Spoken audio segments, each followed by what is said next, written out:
Everyone has a story. Share your story with true story, oh. Cause no matter what you're going through, it's not the end. Behind the glory, there is a Hello story. everyone, welcome to another episode of True Story with Blessed Name. This time around, this episode is tagged Youth of Impact. And with us today to share the story behind her success is no other but the CEO of Faith Oyita. Please welcome Faith Oyita. Thank you very much. You're welcome today. Thank you very We're much. happy to have you. Thank you very much. You're also a minister. Sorry, she's also a minister. Minister Faith. Alright, so I've said a few things about you. Can we hear the rest? Okay. My name is Faith Oyita. I'm the CEO of Oyita Faith Shoes and Bags Collection, which includes producing of all kinds of footwear, sandals, bags, all forms of leather work. I also double as a pastor with New Nation Missionary Church here in Makadi. And apart from Oyita Faith Shoes and Bag Collections, I also have other brands like I have IQ Tutors, which I'm the CEO. There is Oyita's Clothing and Textile, and there is also Zokumba Drinks PLC, and a whole lot of others coming. But these are the siblings to the prestigious Oyita Faith Shoes and Bags. So that's just me. Who can ever see you on the street and believe this? I don't want to say smallish looking, but she's actually smallish. This lady has all of this embedded in her. Wow, that's very great, and you're successful in all the things you do. Yeah, that's what God wants us to do, to be success. I don't do options. So if I'm in it, then I should be it. I don't do options.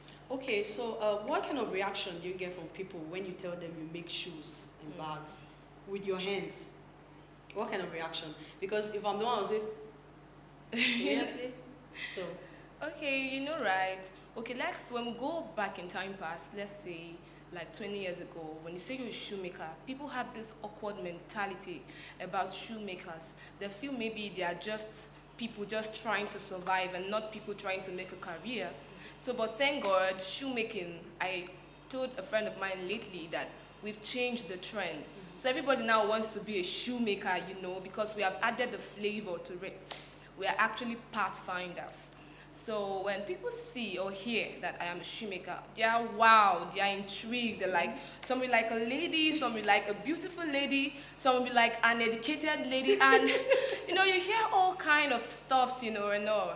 So basically, those kind they're of surprised. comments have actually like discouraged some ladies from doing this particular handwork. Like I've heard of a lady that someone made this kind of comment and she was like, okay, since it's not a ladies thing, I'm not doing again. Yeah. But you overcame those kind of comments. Yeah, their comments are actually motivations for me. Yeah, so I'm a person that I am not discouraged. If I'm not doing something, it's not because somebody doesn't want me to. It's because God has not orchestrated or told me to do it. Because if you discourage me, your discouragement is just the necessary ingredient I need for that thing to stand. So, there are motivations, you know. I'm loving this lady already. Alright, that is about your career. Can you tell us how your growing up was? The story behind the success. Whoa. I mean, I always tell people that behind every glorious crown, there are bloody scars. I mean, my scars were very fierce. Okay, growing up, I wasn't born into a rich home, per se, though my dad was trying. My dad also makes shoes. Yeah, he does. So I remember after school, we just go to the shop, play with the glues, play with the stuffs, and no, I didn't know that that was God just trying to say, sweetheart, put your eyes, oh, you may continue from this.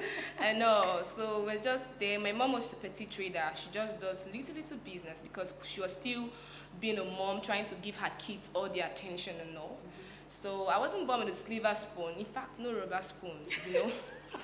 Yeah, that's how funny. But funny enough, it didn't change my mindset. It didn't.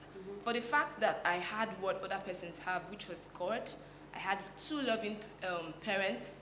I had beautiful siblings, and I could go to school. I felt cool, but something distinct about me. I looked and I discovered that everything was a struggle. Like I started asking questions. Why is it that my neighbors want to do this? They easily do it, but we can't. So I began to know that even from a child, we were living life, but that was not God's best for us. So, and I told myself something. I said, Faith, you are a product of your decisions and not your circumstances. Yeah. So anyway, I didn't choose my birth, but God brought me to change, to break that broken bridge. So it kept me moving. I started hawking at age 8.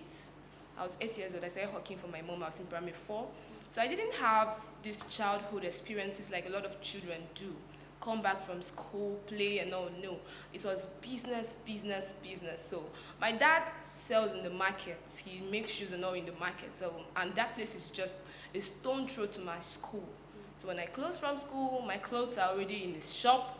I will go change and I start hawking. Then after that, when it's night, we come back home together. I eat dinner. Then I see there's a place close to my neighborhood where they sell food at night. I'll go and hawk pure water for my mom. All I needed is, I knew that I was not born into this family to occupy space. I am the Messiah. That's what I told myself. I mean, look at my beautiful siblings, and God made me the firstborn. It means there's an ingredient in me that they don't have. Yeah. You know, so I had those understanding. And at age 10, 9, 10, thereabout, my dad died mysteriously. Woo! So this was, we're trying and just helping ourselves. My mom had twins when my dad died. I think my twin sisters were just going to 2 years. They were still very, very kind of little. And she was, at that point, because she was nursing them, she wasn't doing anything. It was just me hawking for her, vis-a-vis my dad working out. My dad is gone. So everything turned sour. And my family, yes, just one of my uncle was supportive. The rest were just, you know, and things grew from bad to worse. But I told my mom something. My mom even said I was the one that told her because I didn't know I could say such. She said, when people left, we came back from the village, and I looked at her. I told her that I don't want to ever see her cry again. That if she's crying, it should be because she's emotionally attached to my dad. The only person she needs to succeed is me and God. So therefore, I'm going to be her husband. She said she was looking at this 10-year-old girl. She just knew I was not the one speaking. That was God speaking. That was God speaking through me. And God gave me the strength. I just told myself that I didn't even, why self-esteem could not come close to me. I was too motivated. You know, motivation keeps you going. You know, and beside motivation, I was disciplined. So motivation keeps you going, but discipline keeps you growing. So you see these 2 ingredients I had. So I was just growing. 10 years old, I was already a pro in hawking. Like places my mom doesn't even know in this Makurdi. Man, I will go and come back and tell her. All I just needed was, when I think about the smile, my mom the smile on her face, anytime I come back from hawking and I give her money, that was my motivation. I said, this woman has done nothing to suffer. Devil, you knocked at the wrong door. That's what I told. So it was hard. Man, hawking is not anything you would advise anybody to do, not even your enemy, because I scaled through so many molestations, so many abuses, because God was with me. And not everybody had the kind of motivation and the zeal to survive like I did, and the discipline, you know. So it's bad, like I was dark, like I was very dark because of the scorching sun. I was not even eating because I was too zealous to sell. So life, everything was a struggle. I entered secondary school, we're five, I'm the first. So 2 of my uncles took 2 of us. So we're just 3 with my mom, me and the twins. So when I entered secondary school, of course, responsibility tripled because we had to pay house rent, we had to get clothes, we had to feed. Now my sisters, we have to pay. They are 2, not even well. And we're just this young family. I think I was still 10 years old because I joined for primary 5. You know, and I was my mom's business because I told her to take care of my sisters while I do the cooking. That's what I did. So I started going to bush markets. I was 10 years old, yeah. I started going to bush markets because the point came where Makurdi town was too small for what I was making.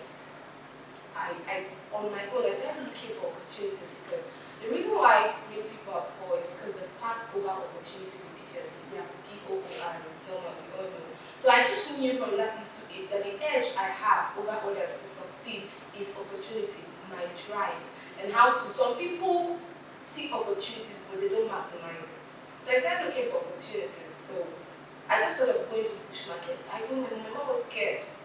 You're small, why? I said, don't worry. The battle is not by size. There's something driving me. You know, I swapped position with my mom. I became her mom, and she became my daughter. And she could not argue because she knew at 10. She knew that there was something strange about me. I don't talk, I talk and do. You know, and I knew that we're family, so it's either I succeed or I succeed. I told you I don't do options. You know, people will tell you a fine girl and a character baby. I want to be fine and character. I don't do options. But I can be the full package. You know, so that's just me.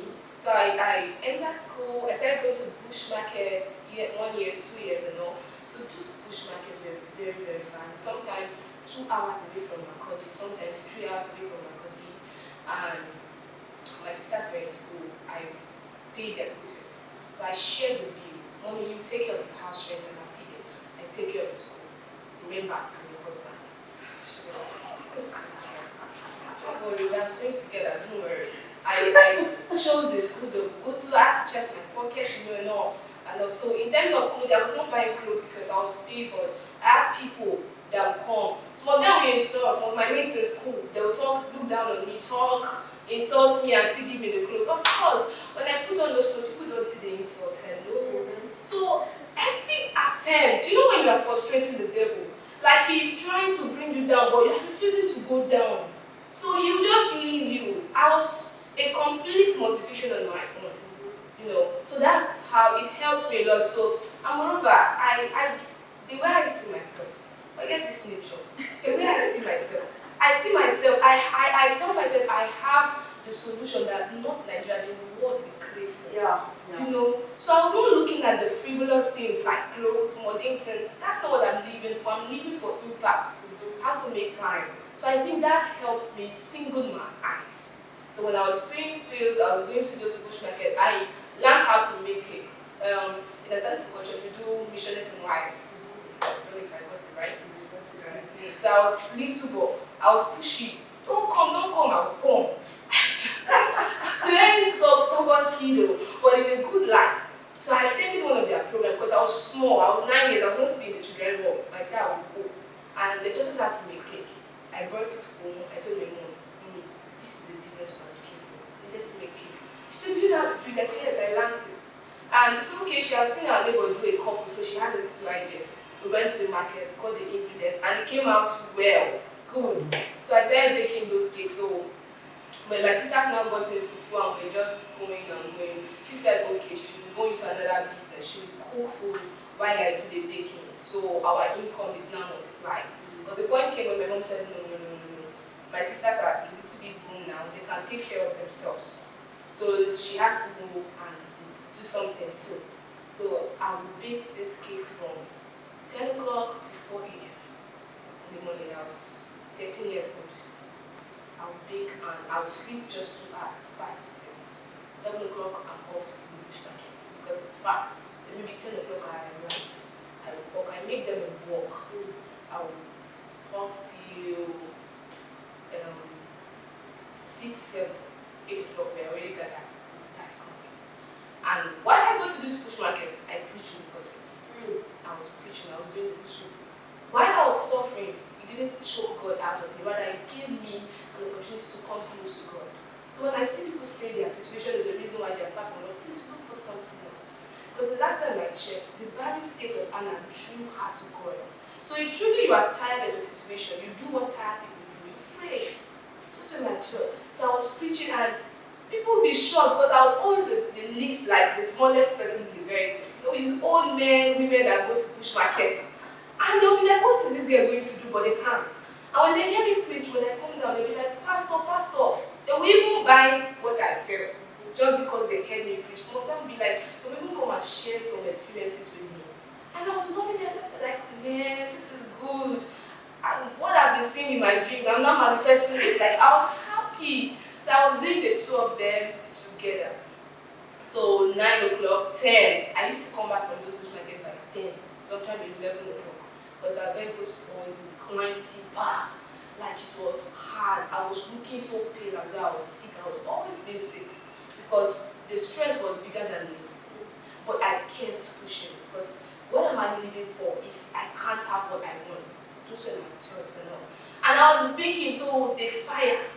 Imagine I bake just a little bit of 30 minutes, I bake up to 130 pieces of cake alone at night. I'm the only one in that compound because we stay in two rooms. No. So it got to the point that I broke down, I was sick. And I had blood shortage, ulcer, everything just came. My mom said, no, please. Even if I'm a husband, like I said, she can advise me. So because every money we made came back to me, it was spent. So I said, okay, no more bush marketing. I said, there's nothing I've not sold in Macaulay here. I carry maize, like maize is a seasonal crop or product. So I sell maize during the season. I used to carry a bag of maize, 14 maize. People will be shouting like, one person can't bring it down. Two persons can't bring it down. You have to be three. Like we have to be three rather, two persons in the room. So it's that heavy. So but when I carry it in the morning, I'll be like, I will never carry this bag again. But when I finish selling it, I forget the pain. Do you get the money now? I forget the pain. Like this is me saying that's what I just that's how I would do. So I sold oranges, I would sell cooked maize in the morning, I was going to school. Everything called hustle, I was doing it. Because I needed a change, My sisters were done from primary school now, they had to come into secondary school. At this point, I was trying to leave secondary school. And when I was in SS1, I started paying my mom. I put her monthly salary. Never had her husband. So I was paying her from my pocket. Where do you get the money from? Yes. I just said I work. So when I was in SS1, I had to diversify. So I diversified my business. I started doing stuff.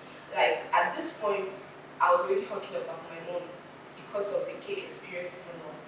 So I started hooking up with her alongside a lot of things. But I was constant because I was in the morning. So when I carry up, I will hold boxers inside my rubber. So as you are buying up, I'm telling you, so I sell boxers. I sell this, I sell that. So the okpa and all was for my mom. Then the other money I had was for me. Because I was supporting church, I was doing projects. I was not doing like one poor person. Like you don't even know I'm poor. Because when you see me dressed, people we follow me from church to my house. I want to come and see that bungalow. And I'm not even sorry. What you are saying is just to make my story sweet, interesting. So if you are seeing me the way you want to see me, fine, but that's not the way I'm seeing myself. Hello. So that's what I was. So I was this interesting person, So some persons I'm proud, but I say, watch the result this proud girl gets. That's because I am not a sympathetic person. I am compassionate. Sympathy will make you sorry for who you are, but it will not give you results. It will just keep you there. But sympathy will make you sorry and push you to get solutions. So I didn't allow sympathy around me. So there were times I cried at night. There were times I felt like giving up. There were times like I was like, God, is this the kind of life I want? I was flogged back from school countless times for school fees. I failed a lot of subjects because I didn't have money for textbooks and all. But I was still the least position I had in school was sixth position in school. It was hard. Like I can't count the times we slept hungry. I've eaten eba and red oil before. And this is food. There's this soup that you can make for it. It's a tribal soup you can make for 100 naira. Every blessed day my mom will make that. Like if I come back from school and I just ask her, what did you cook? She said, the regular uniform. I will be angry. Not at her, but Lord, there can be more. Yeah. I know, but I will smile and still eat. So I had rough. There were times I would go to hawk. Like one particular time I went to work and one man said, I should take 7,000 naira and sleep in. Whoa, I positioned. I looked at him and I said, see, look at me very well. Because in the next 10 years, I will help your generation. I carried my paper and I left. Even insulting, I cannot glorify the devil. I told you that all of these things were motivations from me. So when I finished secondary school, I had to stay at pneumonia so I can save money for my university. So that was when shoemaking came here. So the experiences were very, very rough. Like, I told myself, I don't even want my siblings to go through what I went through. They were bad. Like, I just summarized it. They were not just nice, but then it made me, it built me. So when I talk to people, when I meet people and they tell me what they have passed through, and they expect me to cry with them and not the wrong person. If you want to remain the same way you are, then look for someone else. But if you keep for change, because all these things you are telling me, I have passed through them. So I can feel what you told me. If you tell me you have suffered, it's not a mental knowledge, it's experiential. I felt like I can feel it because I passed through it, but I came out strong, which means you can, you know. So that's the summary of my life. If you're watching this video and you're passing through what she has passed through and you like some motivation, you can reach her on the phone number below. I don't know if you understand. You can reach her on the phone number below and get maybe inspiration or motivation from her. Alright, let's go on a short break. We'll be back shortly. Thank you. Story, story, story. Story, story, story. Once upon a time you were nobody, but now you are a star. Hey, yeah. Story, story, story. Hello and welcome to True Story with Blessing Name. Please subscribe to my YouTube channel, like and share as we bring your way interesting episodes for your viewing pleasure. I remain your host, Blessing Name. Alright, welcome back. Today we're hosting the CEO of Oyita Faith, and she has told us the story behind her glory. Having heard your story, Ma, you started ministry and business from a very young age. So how have you been able to cope with the two? Okay, I think I was invited some time ago to preach, and the theme was the balance between business and ministry. And I told them that the balance behind or between these two is your understanding. It's what drives you. To me, business is ministry and ministry is business. Ministry is business of souls, while business is a transaction of that you can sell or offer goods and services. So one is for tangible, one is for intangible, but they are still the same principles and all. So that's why you can go to church and apply those things they teach you to your business, and you see it work. You know, Jesus was a networker. Just came and told the people, follow me. Like, of course, who's going to follow you, you know? He saw that they were toiling and all of those things and all, and he saw that they were trying to, and he told them, okay, lay the net. Who is this man? You can imagine one of these business person telling you, buy my shoe and all. Like, why should I buy your shoe? And Jesus said, but at his word, the Bible says they did, and they had a heavy catch that could not, and he told them, follow me, I will make you. So you see, Jesus was networking. He was trying to sell his vision to them. He didn't say, I am Jesus, I will command you, no, because he gave us choices. So I already understood this. I love business. You know, growing up, God told me that ministry is the call. Business is the tool to sponsor the call. So both of them were important to me. I was not doing business as a side thing, no. You know, I narrated the story of my life. So from that age till when I was 16 years old, when I was 15 years old, that's when I left secondary school, 15, 16, thereabout. I was hustling. But at 16, when I started making shoes, purpose started to speak. So hustling will give you money. Purpose will give you wealth. You know, yeah. So I made money. I was seeing all kind of money. Inconsistent money. Today you get, tomorrow you don't get, because I was just touching, just trying to do a lot of things. Like, all what I was doing at that point was to get what to eat, not to build lives, not to build a career, you know. But when I started making shoes, I discovered that this is what God wants me to do and missed others. So when I stayed there, I saw that money translated into wealth. And one of our greatest assets in wealth making or wealth creation is humans, the business of life. So to me, they were complementary. I didn't substitute any for any because they were both important. So I gave them my time. I gave them both my life, ministry and business, you know.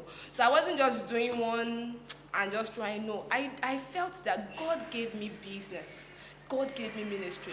I'm going to be accountable to God in regards to my ministry as much as I'm going to be accountable to Him in regards to my business. So I took away pleasure. I am a very strange lady. I don't even sleep. Like, I don't sleep. Like, I slept last night 3 a.m. after attending to people, doing everything. I had to feed my spirit. I had to stay up to study God's word, And this morning I came online, did a lot of things, instructed my boys, you go get materials, you produce this, and all. So if you really want to achieve this too, it will take away pleasure from you. It will take away leisure from you. So you are thinking, in fact, business is my leisure. That's it. If I want to relax from ministry, I do business. Wow. That's it. Because you need to be extraordinary. The door of influence will not look at your beautiful face. You need track record. You need to show for it. So there are places you will go to that they don't need to hear Jesus. They just want a secular knowledge. So if you carry the fullness of Jesus in your spirit, because you don't even have access to stand here, they won't give you ears. But there are people that came while we're talking about business, I introduced Jesus and they gave their life to Christ. So it's also a medium to bring souls to God. So many persons that don't do business, it's not even because God told them not to. It's because they are weak. They don't want anything that will stress them. And great things are never bettered out of convenience. No way. You have to stretch yourself. So I was talking to some persons at Iraq, and I told them that one of the ills that befalls youth of this generation is that they're set. It's not that they set heights too high for them to reach. It's that they set standards too low for them and they cross it. That's true. I will say it again. It's not like they set heights too high and they don't reach it though. But they set standards too low and they pass it. You are happy. And that's okay. And that's okay. They're just living within what the standards of the society per se. You have to set height above you. It will stretch you. So you may not get there, but you will definitely not be where you were. You understand? Yeah. So this was my mindset. So I want to be the richest woman in the world that is black, not the richest black woman. They are two different things. You can be the richest black woman and not the richest woman in the world. But I want to be the richest woman in the world that is black and, of course, speak in tongues. So when I go to the marketplace, the millions run into my account. And when I go to the crusade, the souls run into God's account. Wow. That's balance for me. Yeah. Wow, that was interesting. Yes. Okay, having said that, how many people have you been able to impact? Okay. I can't give a numeric count because a whole lot of persons. My life has been a whole sort of inspiration. I started preaching even when I was in secondary school. I was going for crusades already. I was ministering in crusades, getting people saved, going to minister, doing business and all. So, but in regards to Oyita Faith Shoes and Back, I've trained more than 200 persons in shoemaking. A whole lot of them, and I'm still training. In fact, I lost the count. This even minus the online people I train, because of course distance shouldn't be a barrier in this civilized world. And in terms of ministry, a whole lot. Like every day I hear testimonies. I see people who feel their anointing and greatness burst out of them. I see people that society has given them no place for recognition, and having met with me, they are challenged. I mean, there are people that I don't even talk to them, but seeing me, some persons just go through my wall on Facebook, either my old account or my new account, and they send me a message and like, I want to commit suicide, but I have a second thought about it. I see people, even some of them are ministers of God right now, doing exploits for God. So this is essence, this is the totality of life to me. You can be breathing and not live. So you have airs in your nose does not mean you are living until you begin to make impact, until there's a soul living, breathing, doing stuff to your credit. That's when your life begins to count, because we don't live for us, we live for people per se. It's a people's business. So many impact, and I'm only rehearsing to rehearse the rehearsals that will make me start.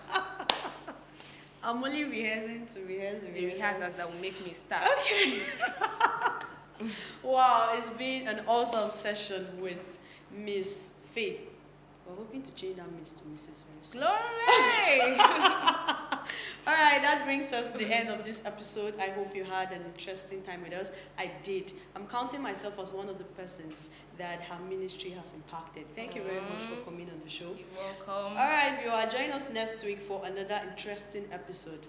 Bye-bye. Bye. Everyone has a story. Share your story with true story, oh.